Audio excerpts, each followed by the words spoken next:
Welcome to Jesus Listens Stories of Prayer. I'm Susie McIntyre Eaton, and I'm excited to share this conversation with you today. I'm talking with a man who is a creator, an entrepreneur, and a father to 9 children. Nine? Nine? I really don't understand where he found the time to do this interview. I mean, a man with 9 kids is a busy man, much less the mom. I'm talking about Stephen Miller. You just might know him from his YouTube channel called The Miller Fam, that shows his beautiful adoptive family and all the adventures they get into. But in case you think their life is all sunshine and roses, Stephen gets real about the challenges and the heartaches that any of us parents can relate to when something happens to one of our kids, and what his prayers look like during a particularly tough season. Hey, Stephen, thank you so much for being with us today on Jesus Listens Stories of Prayer. Yeah, thank you I've so been much for reading having up me. on you, and you are one busy man. That's for sure. We're actually living in an RV right now while we Oh, build a really? house. We're sitting on the property that we're renovating. We got this old 1970 house that was all original, purple carpet and mustard carpet and all kinds of crazy Yeah, stuff. And yeah. basically ripped it down to the studs and decided that we would live in an RV while we did the work and didn't realize that we had, you know, all these supply chain issues and labor Wow. issues and all those kinds of Mm-hmm. things. And so what was supposed to be 3 months now looks like it's going to be November before we can move in. So we've got a family of 9 living in an RV, but we're just outside of Nashville. We got 4 acres with the river, and it's interesting because this podcast is about prayer, and Mm-hmm. for us, we had been praying and just seeking the Lord, asking, where do you want us to be? Like, this is our first time in our lives that we can kind of live where we want to live and work from wherever we want to work. And so, what's going to be the healthiest place for our family to find healing and wholeness and to be able to, Right. you know, be fed easily to pursue Jesus? And, we've got all these special needs with our kids. And as we were praying, we really felt like Nashville was the place for us. Mm-hmm. And, we got here and it was just insane. Like, there was no way we were ever going to get a home. And so we rented a place after trying to buy one, like every place we would try to buy.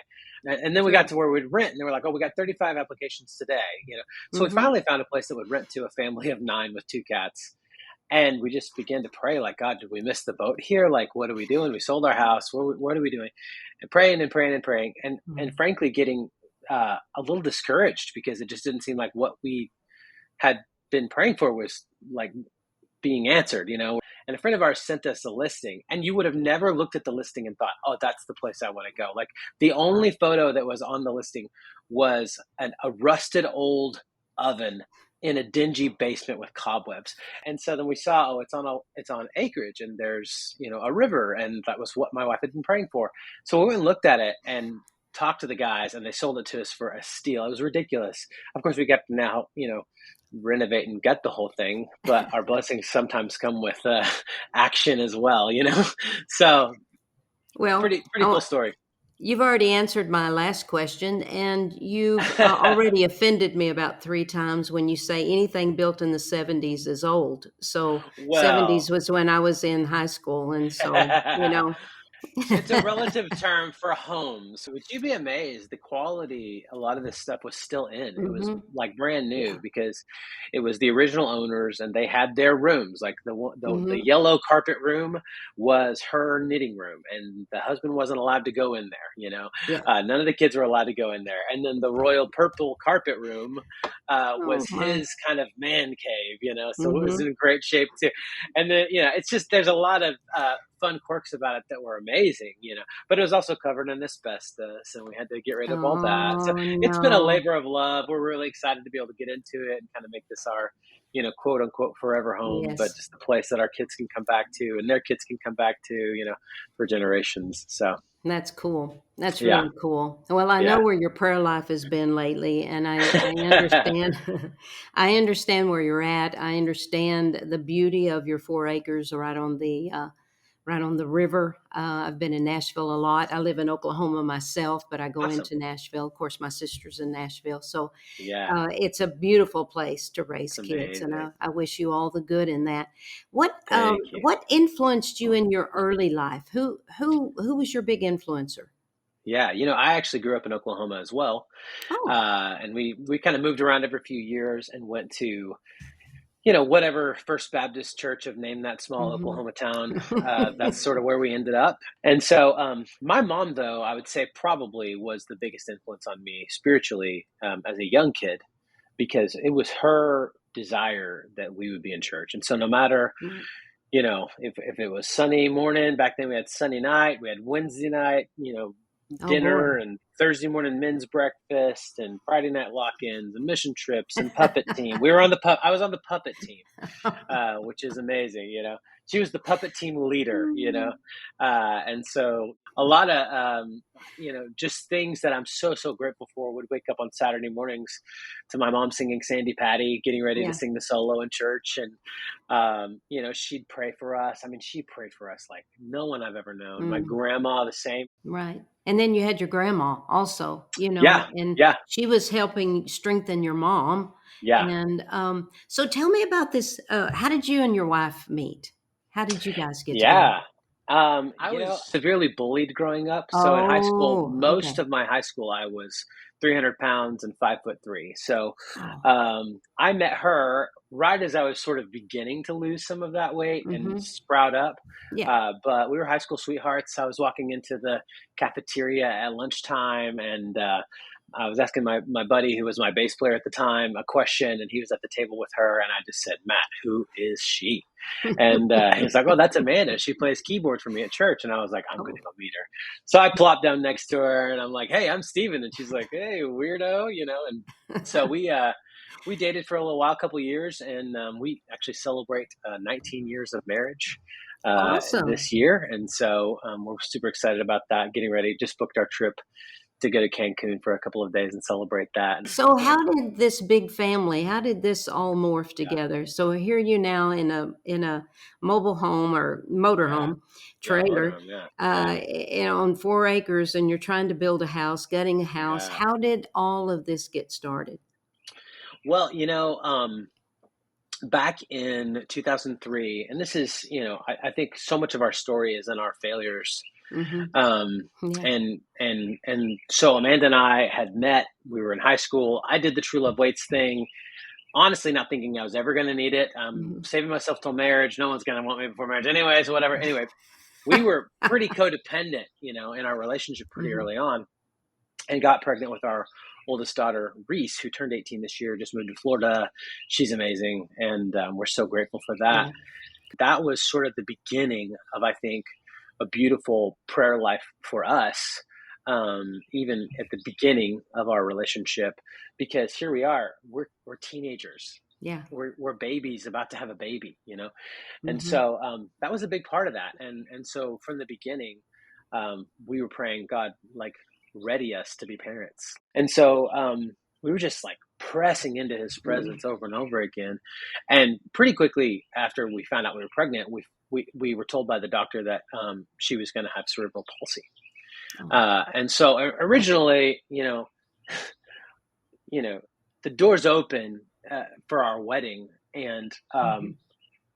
at, up to that point, like, I just feel like this utter guilt and shame and brokenness and all those things that I think you tend to feel.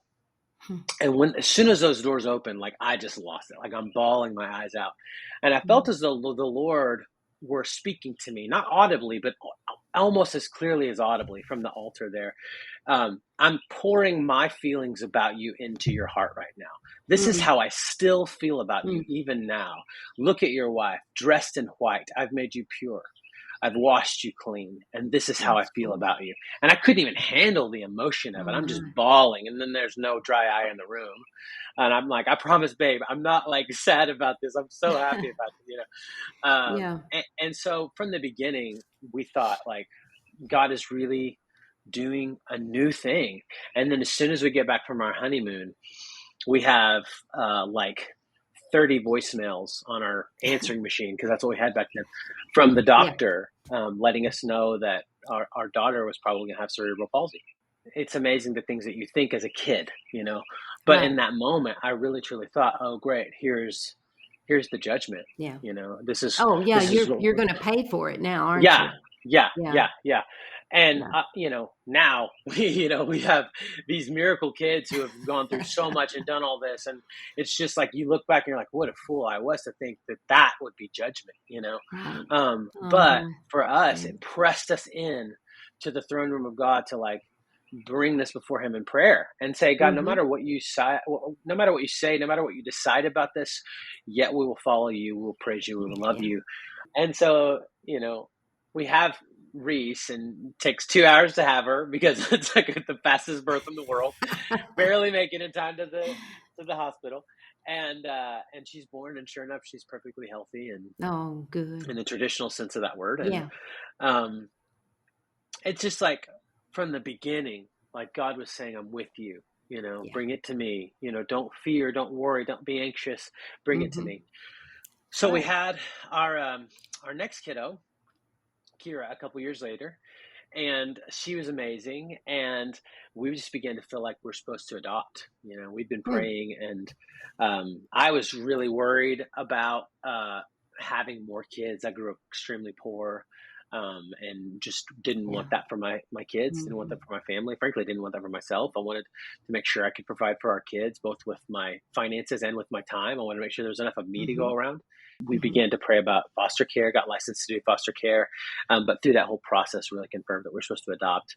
Right. Adopted our two boys from Ethiopia, Mm. which you talk about a prayer journey. Adoption is a prayer journey in and of itself. Oh You're my praying, goodness, yeah. how do I decide? There's thousands of kids in this system. How do I even know which Mm. ones are supposed to be mine? And the Mhm. Lord just puts it on your heart. This is them. And over again, week after week, we'd get these emails of waiting kids. And it was as though the Lord was saying, this is your children. These two Right. boys are your children. So we're praying for that. We don't have the finances for that because I'm making an entry level Mhm. pastor salary.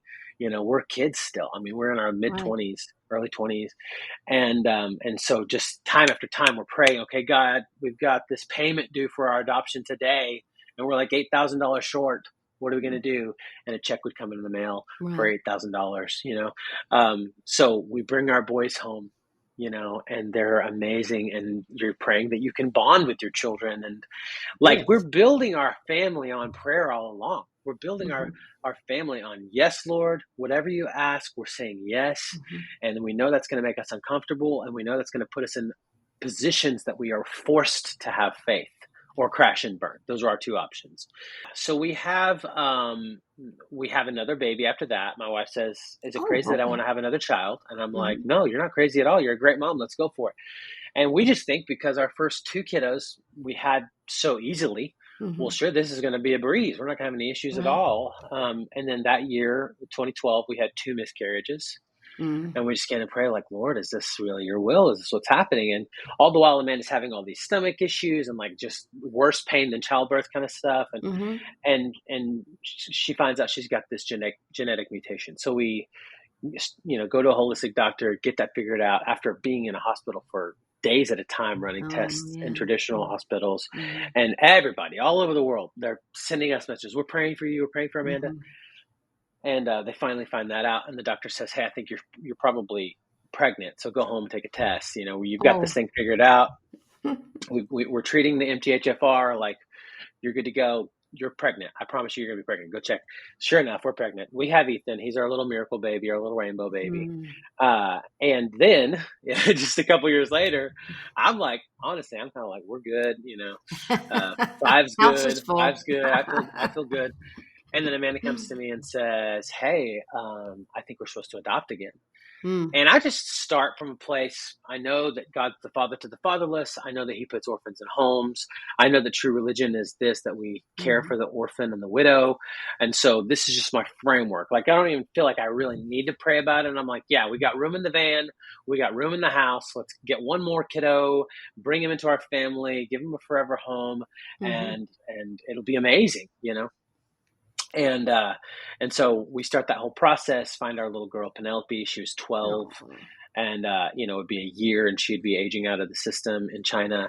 And so we're Mm. like, man, let's go, let's go. And then she drops the bomb. She's like, we're like 3 months in. I think we're supposed to adopt another one at the same time as well. I'm like, oh, so I'm praying about it. No word. And so again, it comes down to just this moment of faith. And I'm like, okay, here's what I know.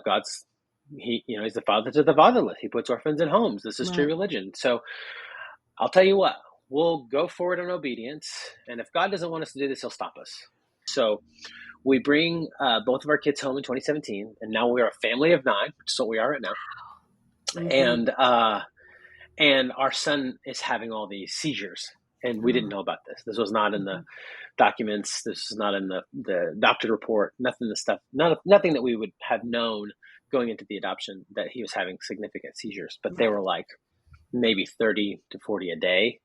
Mm. They were small, sort of infantile spasms, Mhm. but they were significant, and they were delaying his growth and even causing Right. him to regress. So we started having all these brain tests done on him, and found out he had a rare brain disease called moya moya, which Mm. meant it's not a matter of if he'll die, but Right. when. Mm. And so we had bilateral brain surgery done on his brain to sort of correct that moya moya. And, up to that point, they were kind of saying like, he's never going to walk, he's never going to talk, he's never going to do any of that. And we're just praying, and we're like, Lord, Mm. we said yes. And ultimately, in the end, it's up to you. And, we're going to press in, and no matter what Mhm. happens, like, you're going to be glorified in this. And so just have your way.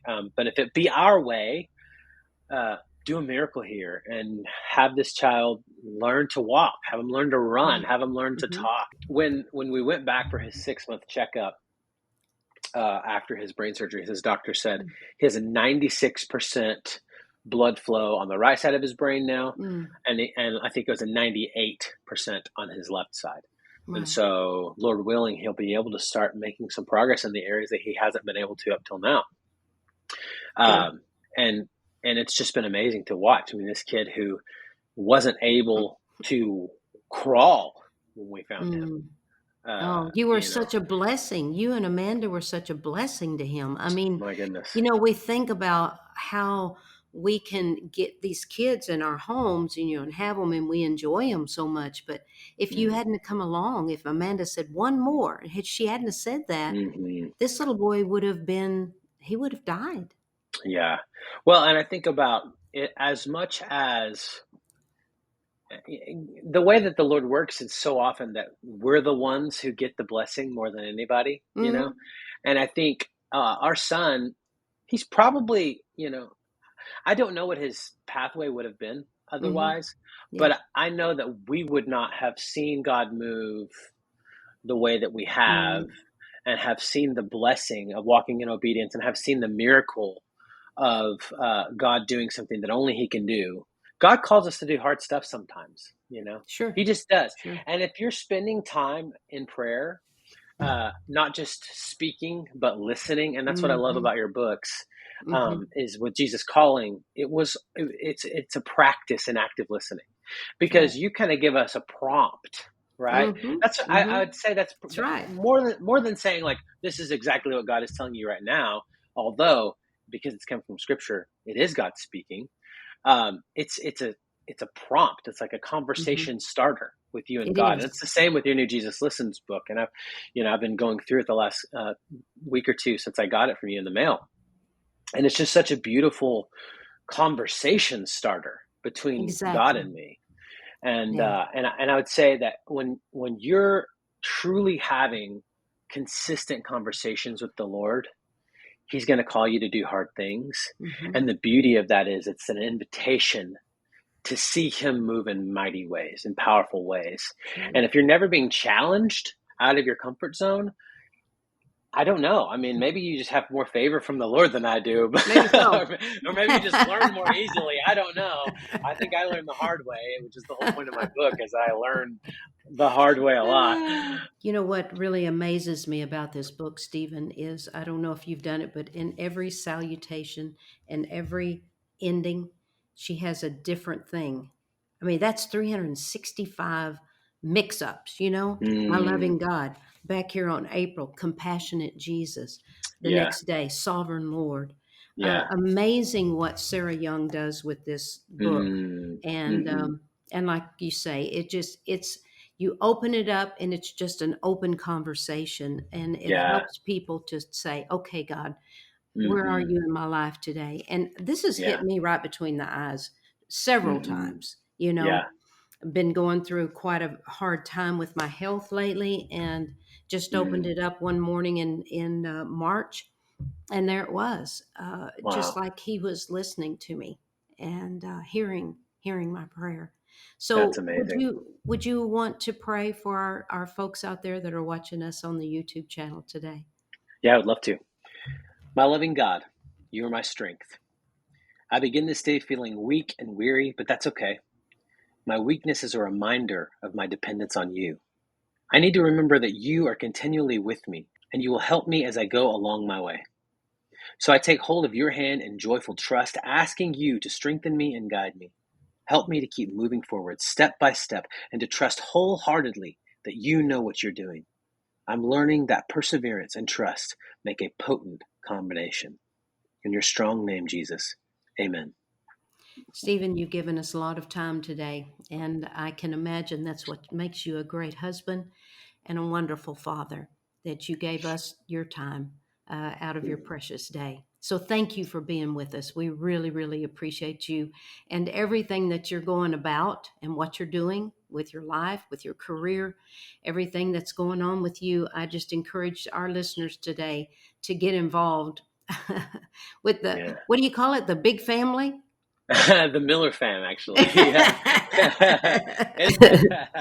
God bless Yeah. you with the torture of that house and the renewal of it, and Thank you. just pray that God just brings each blessing upon each one of you every day.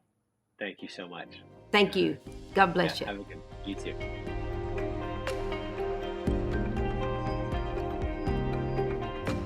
We're so glad you joined us today for this episode of Jesus Listens Stories of Prayer. We will be back soon with another guest and another story. But until then, remember, Jesus hears you, He cares for you, and He's just a prayer away. I'm Susie McIntyre Eaton, and it's been a privilege to be a part of your day today.